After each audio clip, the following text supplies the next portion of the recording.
As a nonprofit organization, I know you're committed to protecting and stewarding your resources, but it's really challenging when you only have that one staff member.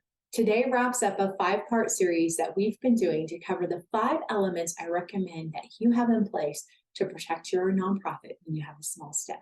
Today's topic is well-trained staff.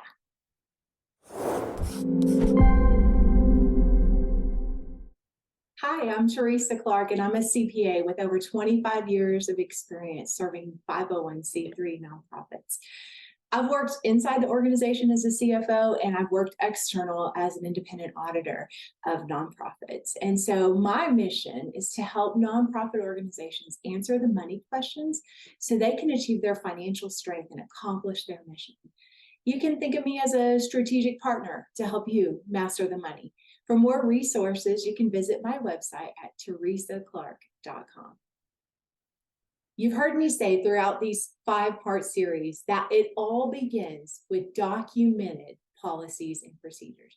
So if you haven't done that yet, stop. Do it. I know it feels overwhelming, but start and improve on it as you go.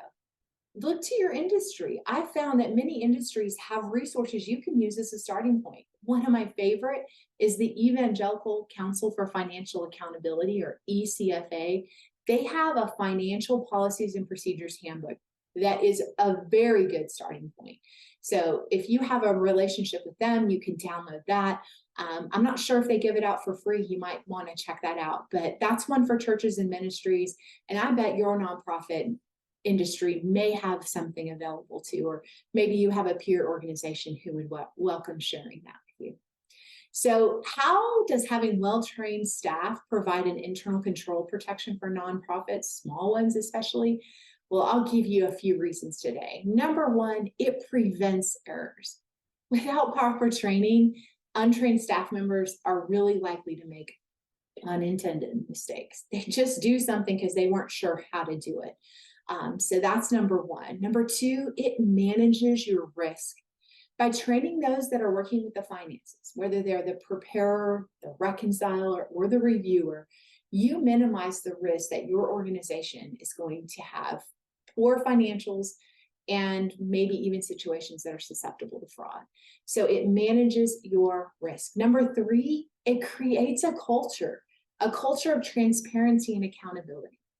I need to tell you a story. There was a situation that happened to me. It's a fraud story.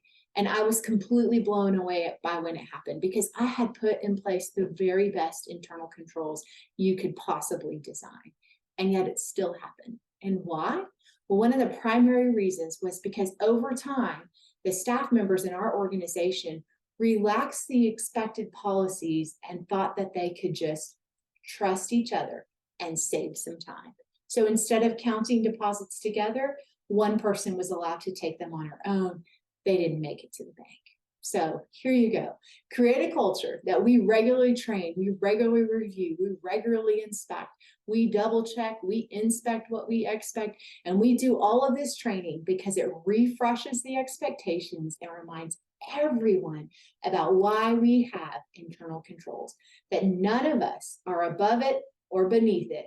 We all should be a part of it. Okay, number 4, it's the practical, like staff vacation and sick. It's that practical, what happens if so-and-so gets hit by a bus or wins the lottery, right? Well, who's their backup and how does that person know how to do the work in their absence? Just a practical thing that we've got good training, got well-documented policies, and we do the cross-training and we do the double checking because it really is the thing that helps to protect our nonprofit.